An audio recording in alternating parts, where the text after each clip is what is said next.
আসসালামু আলাইকুম এভরিওয়ান, কি অবস্থা সবার? আমি তোমাদের নাহিন মুনকার ভাইয়া, বর্তমানে বুয়েটে পড়াশোনা করছি। তো সামনে কিছুদিন পরেই 18 তারিখে 18 এপ্রিল হচ্ছে তোমাদের কেইউ এর এই ইউনিটের একটা পরীক্ষা আছে।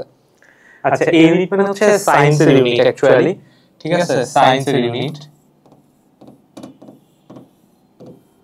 আচ্ছা, তো এই সায়েন্সের ইউনিটে একটা সিট তুমি নিশ্চয়ই পাবা ভাইয়া, যদি তুমি এই গাইডলাইনটা ফলো করো এন্ড তোমার মধ্যে যদি কনফিডেন্স থাকে যে না তুমিও পাবলিকে একটা সিট পাবা, তাহলে অবশ্যই তুমি বিশ্বাস করো একটা সিট অবশ্যই তুমি পাওয়ার যোগ্যতা রাখো, ঠিক আছে?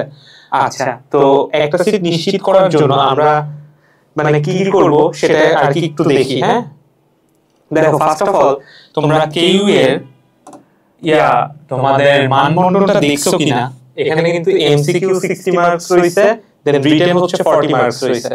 তার মানে এই টোটালটা তোমার হচ্ছে অ্যাকচুয়ালি কত মার্কস হবে? 100 মার্কস হইছে, বুঝছো? এই টোটালটা মিলায়ে আমার 100 মার্কস হইছে। আচ্ছা, তো এই 100 মার্কসের মধ্যে এই জিনিসটা একটু নতুন, এই জিনিসটা একটু নতুন, সেটা হচ্ছে আমার রিটেন, ঠিক আছে? এই রিটেন পার্টটা আমার একটু নতুন। আচ্ছা, আমি সাবজেক্ট ওয়াইজই বলে দিব যে তুমি রিটেনের জন্য কি করবা, সরি এক মিনিট, আর এমসিকিউ এর জন্য তুমি কি করবা, ঠিক আছে? দেখো, এমসিকিউ তে কিন্তু অ্যাজ ইট ইজ 60 মার্কস আছে, রিটেনে আছে হচ্ছে 40 মার্কস। আচ্ছা, তাহলে দুইটাই হচ্ছে আমার মানে সঠিকভাবে এমফাসাইজ করে পড়াশোনাটা করতে হবে, ঠিক আছে? আচ্ছা, একটু লাইট মনে হয় স্বল্পতা আছে, আমি একটু যদি লাইটটা অন করি। ওকে, ফাইন। আচ্ছা, তো দেখো, আমি এখানে একটা কথা লিখছি যে written is a blessing for studious people. আচ্ছা, যারা পড়াশোনা করে তারা রিটেনকে ভয় পায় না, সোজা কথা, ঠিক আছে? 40 মার্ক রিটেন আছে, বিশ্বাস করো তুমি এমসিকিউতে একটু খারাপ করলেও এই রিটেনের জোরে তুমি যদি পড়াশোনা করে থাকো তুমি চান্স নিশ্চিত করে ফেলতে পারবে। এন্ড কেইউ মানে খুলনা ইউনিভার্সিটি কিন্তু একটা প্রেস্টিজিয়াস ভার্সিটিগুলোর মধ্যে একটা, সো এখানে পড়ার সৌভাগ্য যাতে হয় তার সর্বোচ্চ চেষ্টাটা তোমাকে করতে হবে, ঠিক আছে? এখন এমসিকিউ 60 মার্ক, রিটেন 40 মার্ক, আমি পড়বোটা কিভাবে? রিটেন কে ফোকাসে রাখবো না এমসিকিউ কে ফোকাসে রাখবো? অ্যাকচুয়ালি এখানে কিন্তু 50-50 টাইপের, যদিও 60-40 হইছে, বাট জিনিসটা কিন্তু 60-40 হইলেও 50-50 টাইপের, মানে দুইটাকেই তোমাকে সমান গুরুত্ব দিতে হবে, বুঝছো? আর রিটেন মেবি 8টা কোশ্চেন আসবে, ঠিক আছে? 8টা কোশ্চেন তোমার রিটেন আসবে, এক সেকেন্ড, 8টা কোশ্চেন তোমার রিটেন আসবে, পার কোশ্চেন 5 মার্ক করে। অর্থাৎ তোমার পার কোশ্চেনে 5 মার্ক করে আসবে। এখন ফিজিক্স, কেমিস্ট্রি আর ম্যাথ, এই তিনটাই হচ্ছে আমার বিজ্ঞান ও প্রকৌশল অনুষদের রয়েছে অ্যাকচুয়ালি, ঠিক আছে? Physics, chemistry, math. এখন কোন দুইটা থেকে হয়তো 6টা কোশ্চেন আসবে, মানে 3টা করে আসবে, আর যে কোনো একটা সাবজেক্টে 2টা আসবে। আমার মনে হয় ফিজিক্স, ম্যাথে 3টা করে আসবে, ঠিক আছে? ফিজিক্স এন্ড ম্যাথ এই দুইটাই হচ্ছে 3টা করে আসবে, ঠিক আছে? আর কেমিস্ট্রিতে মেবি খুব সম্ভবত 2টা কোশ্চেন আসবে। এখন রিটেনকে ভয় পাওয়ার কিছু নেই, আমরা সাবজেক্ট ওয়াইজ কিভাবে প্রিপারেশন নিব আমি সেটা বলে দিচ্ছি। আচ্ছা, দেখো ভাইয়া, এখানে আমার ম্যাথে ফার্স্টে কি করতে হবে? ম্যাথে ফার্স্টে আমাদের, আমি যেটা বলছি ম্যাথের প্রিপারেশনের ক্ষেত্রে, সেটা হচ্ছে দেখো, ম্যাথে হচ্ছে হাতে কলমে ম্যাথ করবি। তুই হাতে কলমে যদি ম্যাথ না করিস, বিশেষ করে তোর ম্যাথের প্রিপারেশন কোনোদিনই ভালো হবে না। তো ভাই, হাতে কলমে ম্যাথ না করলে যে জিনিসটা হয় সেটা হচ্ছে তুই পরীক্ষা হলে যখন ম্যাথগুলো করবি না, তুই দেখবি যে মানে ম্যাথ অর্ধেক যে রাস্তায় যে আটকে যাচ্ছে। তো এরকম অবস্থা হইলে কি হবে যে 4টা-5টা কোশ্চেন তুই অ্যাটেম্প্ট করছিস, খুব ভালো কথা, কিন্তু কোশ্চেন মিলতেছে না, তাহলে কোনো লাভ হইলো? তখন তুই প্যানিক করা স্টার্ট করবি, এন্ড প্যানিক করা স্টার্ট করলে যে জিনিসটা হবে, পরীক্ষাটা পুরা জগা খিচুড়ি হয়ে আসবে। সো প্যানিক করা যাবে না, এন্ড প্যানিক না করার ফার্স্ট ওয়েটা প্রিপারেশনটাকে মজবুত রাখা, ঠিক আছে? সো আমার কি করতে হবে? হাতে কলমে ম্যাথটা প্র্যাকটিস করতে হবে। ম্যাথ করতে বসছস মানে তুই হাতে কলমে বসছস, এখন ক্লাস কিছু করার দরকার নেই, টুকটাক বই দেখ যে কিভাবে কি আছে, এন্ড যতটুকু যা পড়ছস এতদিন, কারণ আশা করি অ্যাডমিশন টেস্টে বসবি ভাই, মানে অ্যাট লিস্ট সিলেবাসের 70-80% তো সলভ করাই আছে নাকি? বা মানে পড়া আছে, তো যাই পড়ছস ওইটাই রিভিশন দে, ওইটাই হচ্ছে ম্যাথটা করে করে কর, মানে করে করে আগা তুই। আচ্ছা এখন ম্যাথের ক্ষেত্রে হাতে কলমে তো করবি, ঠিক আছে, কি করবি, মেইন বইয়ের লাস্টের এমসিকিউ গুলো সলভ করতে হবে, খুবই ইম্পর্টেন্ট ভাই। বিশ্বাস কর এসইউ স্যার আর অসীম কুমার সাহা এই দুইজনের বইয়ের পিছনের যে এমসিকিউ আছে এগুলি বুয়েট প্রিলিতেও আসে, ঢাকা ইউনিভার্সিটিতেও আসে, তারপরে হচ্ছে Rajshahi university, Khulna university, GST, agri উচ্চ সব জায়গায় আসে। ম্যাথ মানে অনেক সময় বলে কি কঠিন করছে, এই করছে ওই করছে, বিশ্বাস কর কিচ্ছু না। এই দুইটা বইয়ের যদি কেউ এমসিকিউটা করে ফেলতে পারে, লাস্টের যে এমসিকিউ গুলো দেয়া থাকে, তার ম্যাথ এমসিকিউ প্রিপারেশন টোটাল শেষ, বুয়েট প্রিলি লেভেল পর্যন্ত শেষ, আর কিছু বলা লাগবে আমার, আইইউটি বুয়েট প্রিলি লেভেল সব শেষ। আচ্ছা এখন ভার্সিটি কোশ্চেন ব্যাংকটাও একটু সলভ করতে হবে, কারণ ভার্সিটি কোশ্চেন ব্যাংকটা সলভ করা ইম্পর্টেন্ট। কেন, খুলনা ইউনিভার্সিটির একটা বিশেষ প্যাটার্ন আছে, একটা টপিক থেকে যদি একবার কোশ্চেন আসে না, ওই টপিক থেকে বারবার কোশ্চেন আসে। সো ভার্সিটি কোশ্চেন ব্যাংক যখন তুই সলভ করবি ভাই, তখন হচ্ছে কেইউটাকে একটু ফোকাসে রাখবি, কেইউটাকে একটু ফোকাসে রাখবি, ঠিক আছে, ফোকাস। শুধু কেইউ লিখছি মানে ভাবিস না যে কেইউ এর কোশ্চেনই করতে হবে, কেইউ আর ডিইউ এই দুইটা একটু বেশি ফোকাসে রাখবি। আর রাজশাহী ইউনিভার্সিটির কোশ্চেনগুলো অনেক সময় অনেক ভালো হয়, সো রাজশাহী ইউনিভার্সিটিগুলো করা উচিত আমার মতে। আচ্ছা আর ঢাকা ইউনিভার্সিটি এই ইউনিটের প্রবলেমগুলো সলভ করতে হবে ভাই। এটা কিসের জন্য করতে হবে, রিটেনের জন্য করতে হবে। তুমি যদি বইয়ের মোটামুটি সব অঙ্ক সব টাইপের অঙ্ক পারো, এইটা না করলেও হয়, বাট দিন শেষে যে জিনিসটা করতে হবে সেটা হচ্ছে এইটার রিটেন পার্টটা করতে হবে, ঢাকা ইউনিভার্সিটির এই ইউনিটের রিটেন পার্ট। কারণ 5 মার্কের ম্যাথ আসবে একটা, তাহলে 5 মার্কের ম্যাথ নিশ্চয়ই ছোট ম্যাথ আসবে না, খুব ছোট একটা ম্যাথ আসবে না। ঢাকা ইউনিভার্সিটির কোশ্চেন স্ট্যান্ডার্ড কিন্তু ভালো ম্যাথের ক্ষেত্রে, সো এই ম্যাথগুলোই আশা করি করলে প্রিপারেশন ফুল হয়ে যাবে আর কি, ঠিক আছে। আচ্ছা তাহলে গেল আমাদের ম্যাথের প্রিপারেশন, এক সেকেন্ড। দেন এখন আমরা আসি ফিজিক্সে। আচ্ছা ফিজিক্সে কি করব, ফিজিক্সে হচ্ছে ভাই ফিজিক্স যারা বলতেছি ফিজিক্স কনফিডেন্সের সাথে পড়তে হবে, ফিজিক্সে একটু খেলা আছে, হ্যাঁ, সেটা হচ্ছে ইসাক আর শেল স্যারের প্র্যাকটিস এমসিকিউ গুলো আমরা সলভ করব। গেল এমসিকিউ এর পার্ট সলভ শেষ। ফিজিক্সেও কিন্তু আমার এমসিকিউ আসবে কত, এমসিকিউ আসবে 20 মার্কস। তাইলে কি ভাই, এমসিকিউ খুব ভালো মতো আমার সলভ করে ফেলতে হবে, ঠিক আছে। এখন এমসিকিউ 20 মার্কসের জন্য আমার ইশাক আর শেল স্যারের প্র্যাকটিস এমসিকিউ পার্টটা করলেই আনা। এরপরে আমরা আসবো ভার্সিটি কোশ্চেন ব্যাংকে, ঠিক আছে, আমি স্টেপ ওয়াইজ বলতেছি। ভার্সিটি কোশ্চেন ব্যাংকে আসবো, ভার্সিটি কোশ্চেন ব্যাংকও ফুল করব, কোনো কিছু বাদ নাই, কোনো কিছু বাদ নাই, ঠিক আছে। দেন হচ্ছে এই দুইটা করার ফলে যে জিনিসটা হবে সেটা হচ্ছে এমসিকিউ এর ভিত্তিটা অনেক মজবুত হয়ে যাবে, এমসিকিউ এর ভিত্তিটা অনেক মজবুত হয়ে যাবে। ইশাক স্যারের বই থেকে কিন্তু প্রত্যেকটা অ্যাডমিশন টেস্টে হুবহু এমসিকিউ আসে, মেডিকেল থেকে শুরু করে ভার্সিটি রিলেটেড সব জায়গায় হুবহু এমসিকিউ আসে, ঠিক আছে, ওকে। আর এই যে মেডি ফিজিক্স কোশ্চেন সলভ করা উচিত আমার মতে, কেন, থিওরি পার্ট কভার হবে, থিওরি পার্ট কভার হবে।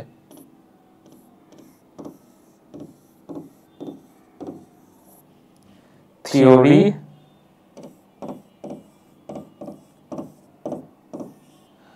পার্ট কভারের জন্য আমরা কি করব, মেডি ফিজিক্সের কোশ্চেনগুলো সলভ করব। যারা ভালো স্টুডেন্ট তারা এইটা প্লিজ করে দেস, মানে পড়ুয়া স্টুডেন্ট, আমি ভালো স্টুডেন্ট বলতে যাদের বুঝিস তারা হচ্ছে পড়ুয়া স্টুডেন্ট, ঠিক আছে। এখানে তো বই রাখছে কেন,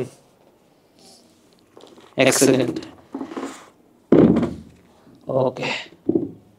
আচ্ছা এরপরে রিটেনের জন্য আমরা যেটা করব সেটা হচ্ছে ফর্মুলাতে বসানো 1 থেকে 2 স্টেপের প্র্যাকটিস ম্যাথ, ঠিক আছে, এটা রিটেনের জন্য আমরা করব। আচ্ছা ফিজিক্সের ক্ষেত্রে আমার বিশ্বাস রিটেনে এইচএসসি লেভেলে যেরকম যে জিনিসগুলো আসে কাইন্ড অফ ওই সব জিনিসই আসবে, ঠিক আছে। হয়তো অত বড় বড় ভরবেগের ম্যাথ বা আধুনিক পদার্থবিজ্ঞানের বিভিন্ন বড় বড় ম্যাথ আছে ওগুলা আসবে না, বা দেখা যায় যে নিউটনিয়ান মেকানিক্সের কি মানে ওরকম বড় বড় খুব একটা ম্যাথ আসবে না, আসবে ছোট ছোট, হয়তো রাস্তার ব্যাংকিং আসবে, আমি কয়েকটা টপিক বলে দিই, ঠিক আছে। ভেক্টর থেকে আসবে হয়তো যে ওই ক্রস গুণন ডট গুণন এগুলো আসবে, বা গ্রেডিয়েন্ট কার্ল ডাইভারজেন্স এগুলো আসতে পারে, এগুলোর বৈশিষ্ট্যও কিন্তু আসতে পারে, ঠিক আছে। এগুলোর বৈশিষ্ট্য পড়ে যাস, নাইলে এমসিকিউ তে ভালো একটা পাবি, মানে বুস্ট আপ পাবি। দেন যেটা আসবে সেটা হচ্ছে গতি চ্যাপ্টার তো নাই, শর্ট সিলেবাস, কি আছে তারপরে নিউটনিয়ান মেকানিক্স থেকে রাস্তার ব্যাংকিং, জড়তার ভ্রামক এগুলো আসতে পারে। তারপরে এরকম আর কি মহাকর্ষ বিকর্ষ থেকে বলের ম্যাথ, সাধারণ বলের ম্যাথ বা প্রাবল্যের ম্যাথ আসতে পারে। দেন আর যা আছে ইয়াং এর গুণাঙ্ক আসতে পারে 7 চ্যাপ্টার থেকে। 8 চ্যাপ্টার থেকে দোলক, সরল দোলকের কাহিনী আসতে পারে। হয়তো এটাও আসতে পারে যে পাহাড়ের উপরে গেলে কি হয়, নিচে গেলে কি হয়, এরকম আর কি, বা খনি থেকে গেলে কি হয়, এসএইচএম এই রিলেটেড জিনিসগুলো আসে। আর আদর্শ গ্যাস থেকে সিএমএস ভ্যালুর একটা কিছু আসতে পারে, আর গ্যাসের গতিরও কিছু একটা আসতে পারে। সেকেন্ড পেপারে থার্মোডাইনামিক্সে 4টা প্রসেস আছে, তাপীয় প্রসেস, ওখান থেকে খুব ইজি ম্যাথ আসতে পারে, কারণ ইঞ্জিনের দক্ষতা আসতে পারে। তারপরে হচ্ছে আমার কি আসতে পারে, সেকেন্ড স্ট্যাটিক ইলেকট্রিসিটিতে ওই যে প্রাবল্য, তড়িৎ প্রাবল্য, তারপরে তড়িৎ বল, ধারক, এই তিনটা টপিক আসতে পারে। ধারকটা খুব ইম্পর্টেন্ট, ঠিক আছে। জড়তত্ত্বে ওই নরমাল সার্কিটই আসতে পারে। নরমাল সার্কিট ওই কিরচফের ল দিয়ে করলে খুব সহজে মিলে যায়, এরকম কিছুই আসা উচিত 5 মার্কের জন্য। আচ্ছা, আর কি আসতে পারে? আর আসতে পারে হচ্ছে ফিজিক্যাল অপটিক্স থেকে ঝালরের প্রস্থ, এইগুলি আসতে পারে। আর আধুনিক পদার্থবিজ্ঞান থেকে কি আসতে পারে, যে ফটো ইলেকট্রিক ইফেক্ট, নিউক্লিয় থেকে তেজস্ক্রিয়তার ম্যাথটা আসতে পারে। সো আমি তো বলেই দিলাম অনেকখানি ফিজিক্সের ক্ষেত্রে। এই মানে টপিকগুলো দেখে গেলে ভাই মাস্ট কমন পাবি তুই, ঠিক আছে, কোনো টেনশন নাই। আর যেভাবে বলছি ফিজিক্সটা এভাবে পড়া লাগবে, কিচ্ছু করার নেই, ফাঁকিবাজি করা যাবে না, ঠিক আছে। আচ্ছা, এরপরে হচ্ছে কেমিস্ট্রি। কেমিস্ট্রিটা ইজি প্রিপারেশন আসলে। কেমিস্ট্রিতে হাজারিন আগের এমসিকিউ কেউ যদি সলভ করে ভাই, তার দুনিয়ার সব সলভ করা আসলে হয়ে গেছে। আলাদা করে আর খুব বেশি কিছু সলভ করা লাগে না। তুই হাজারিন সলভ কর, দেখ তোর প্রিপারেশন কেমিস্ট্রিতে 80% শেষ। হাজারিন আগের এমসিকিউটা সলভ করবি কেন? এমসিকিউতে কারণ 20 মার্কস আছে, ঠিক আছে। দেন ভার্সিটি কোশ্চেন ব্যাংকটাও সলভ করতে হবে আমার, কিসের জন্য? এমসিকিউ এর জন্য। Clear cut? আচ্ছা শোন, তুই পরীক্ষা দিতেছিস খুলনা ইউনিভার্সিটিতে, তার মানে ভার্সিটি এইটা, ঠিক আছে, ভার্সিটি এইটা, ভার্সিটি কোশ্চেন ব্যাংকটা সলভ করিস। কারণ টিচাররা কোশ্চেন পড়ার সময় মেইন বই নেয় আর কোশ্চেন ব্যাংক নেয়, এই দুইটা নিয়ে মেইনলি মানে কি কোশ্চেন করতে বসে। আর হয়তো আদার্স তাদের অনার্স লেভেলে দুই একটা কোশ্চেন বই টই এগুলা দেয়, বাট সাধারণত মানে বুয়েট বা এই রিলেটেড আইওটি এই ভার্সিটিগুলো ছাড়া ওই বাইরের বই থেকে সাধারণত কোশ্চেন আসে না, ঠিক আছে, আমি এটুকু সিওরিটি দিতে পারি। আচ্ছা, সো এইটা গেলে তোর মোটামুটি 90% কোশ্চেন মানে মোটামুটি শেষ আসলে। এরপরে হচ্ছে অর্গানিকের নামধারী রিঅ্যাকশন করতে হবে ভাই। খুলনা ইউনিভার্সিটিতে কিন্তু অর্গানিক থেকে ভালো লেভেলে কোশ্চেন আসে, ঠিক আছে। এন্ড কোনটা কি বিক্রিয়া, ফ্রিডেল কাপ বিক্রিয়া কোনটা, কোনটা হচ্ছে হ্যালোজেনেশন বিক্রিয়া, কোনটা ইলেকট্রোফিলিক প্রতিস্থাপন, কোনটা নিউক্লিওফিলিক, এভাবে যা যা রয়েছে আর কি, ঠিক আছে। তারপরে হচ্ছে গ্রিগনারের বিকারক কোনটা, কি কি, এরকম নামধারী রিঅ্যাকশনগুলো পড়তে হবে। এইটাও আমি একটু লিখে দেই, এইটাও রিটেনের জন্য হেল্প করবে।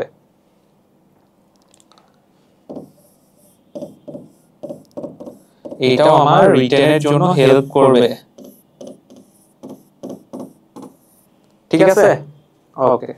এরপরে হচ্ছে আমার ইম্পর্টেন্ট টপিক বই থেকে দেখে যাওয়া। কিরকম ইম্পর্টেন্ট টপিক বই থেকে দেখে যাওয়া? যেমন সেকেন্ড চ্যাপ্টারের ক্ষেত্রে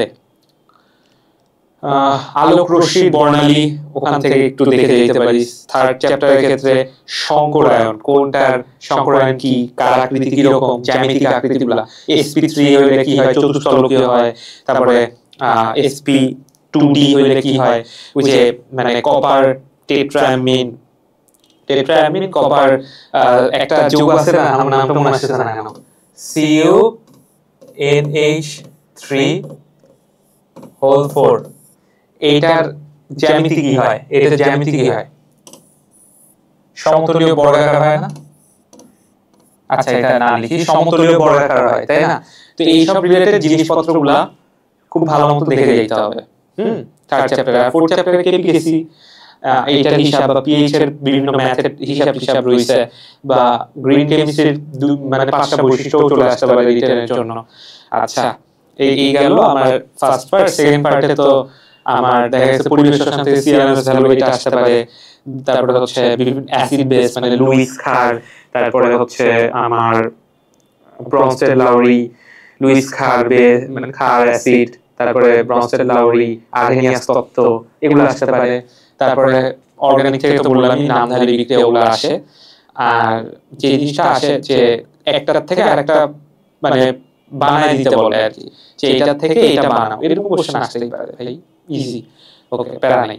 তারপরে হচ্ছে আর কি কোশ্চেন আসে থার্ড চ্যাপ্টার থেকে। থার্ড চ্যাপ্টার হচ্ছে পরিমাণগত রসায়ন, তার মানে হচ্ছে আমার টাইট্রেশনের ম্যাথ মাস্ট, ওটা একটু দেখে যাস।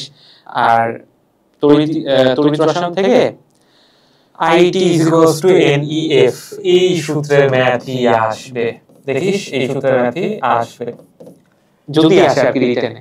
IT = NEF, এখন না আসলেও সমস্যা নাই, প্রিপারেশন তো মজবুত হবে, একটা কনফিডেন্স তো পাবি তুই, তাই না? তো এই জিনিসগুলো আসে।